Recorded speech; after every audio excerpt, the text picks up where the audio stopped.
මේක මොකවත් නැහැ. ජීවිතය පිළිබඳ කිසි හැඟීමක් නැති පිරිමි කුසීතකමට කම්මැලිකමට නෝනත් විකුණාගෙන කෑවා. පිට රටට ගිහිල්ලා ඉන්නවා පින්නතුනි ලක්ෂ ගාණක් ලංකාවේ. කාන්තාව වැඩට. ඇයි ගෙදර පිරිමියාට කණ්ඩ දෙන්න බෑ, ගෙයක් හදා ගන්න බෑ, දරුවෝ ජීවත් කරන්න බෑ කියලා තිබ්බු අක්කර භාගෙත් අක්කරෙත් උකස් තියලා අරුන්දව යවුවා. අරක කොටාපන් ඇයි ඒ අක්කරේ? ඒක කොටන්න කම්මැලිකමට කුසීතකමට ඒක විකුණලා ගෑනිව වික්කා. ඒකොල්ලා පිළිකන්නට වෙලා ඉඳගෙන හූල්ලා වැටි ඉඳලා මාසේ අන්තිමට යනවා බැංකුව ගාවට පොතක් තරම් අරුන්දාය වාපු සල්ලි ටික ගෙනල්ලා කාලා මේකා බුදියනවානේ වසලේ. නීච වසලයා නොකියා කිව්ව හැකිද වෙන සුන්දර වචන.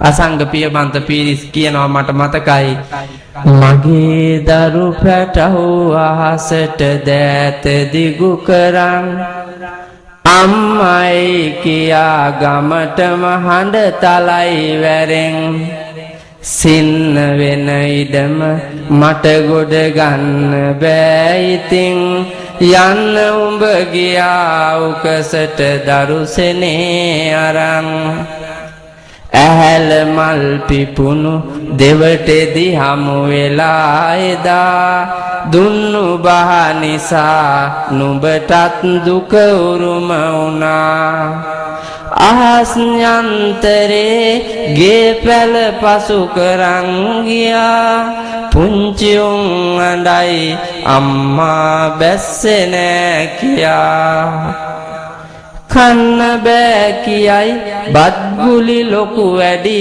කියයි නින්ද නෑ කියයි මගේ කවිතාලේ නෑ කියයි මටත් නින්ද නෑ සිත නුඹ ගැනම ගතු කියයි හඬන සිත නිවන මල් පැණි නැතුව බැරි හැඩයි.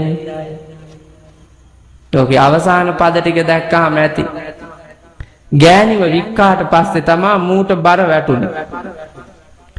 ඇයි ළමයි මෙවුන්දා තනලා මාරු වුණාට ළමයි හදන්න තේරෙන්නේ නැහැ. ළමයි නිර්මාණය කරන්න තේරෙන්නේ නැහැ. නලවන්න දන්නේ නැහැ, බත් කවන්න දන්නේ නැහැ, නිදි කරවන්න දන්නේ නැහැ. ඒවා ඔක්කොම අම්මා කෙරුවේ. කොල්ලගේ කටේ ප්‍රමාණය දන්නේ කිරි දීපු අම්මා. දෙතනේ හුරුවේ. ඒ හින්දා බත් ටිකක් නෑඹිලියට දාලා හැන්දේ අනිත් පැත්තෙන් එහාට මෙහාට පොඩි කරලා ඒ පොඩි වෙච්ච බත් ටිකක් කොල්ලගේ දිවේ තිබ්බහම කෙලත් එක්ක ගිලුණා. මෙවුන්දා එව්වා දන්නේ නෑ ඇට දැඩියා කරගත්ත බත් අහුරක් අර කොල්ලාගේ කටට දාපු හැටියේ. හපන්නත් බෑ, ගිලින්නත් බෑ, අරුට දැයෙන්නේ මැරෙන්නයි එන්නේ. ඌ එතකොට කියනවා එපා කියලා.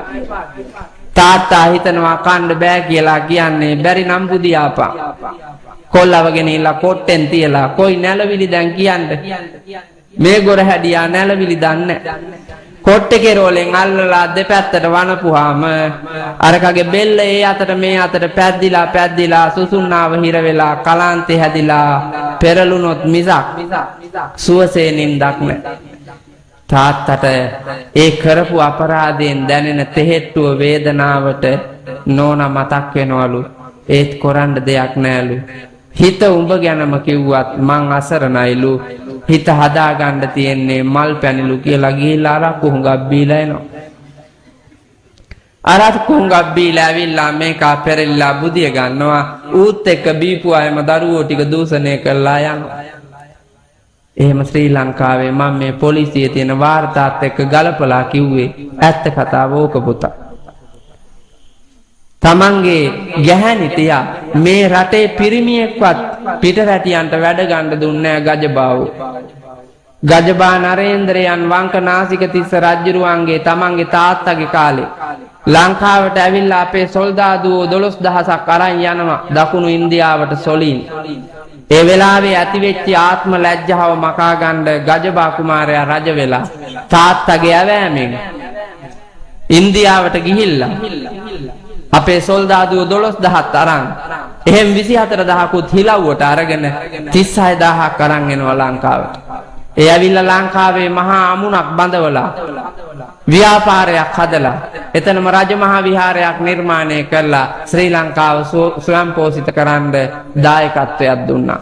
ගජබාවෝ ඒ නිසා ලංකාවේ ශ්‍රේෂ්ඨ නරේන්ද්‍රයන් අතර අභිමානවත් පිරිමියෙක්ගෙන්වත් වැඩ ගන්න දුන්නේ පිටරැටියන්ට.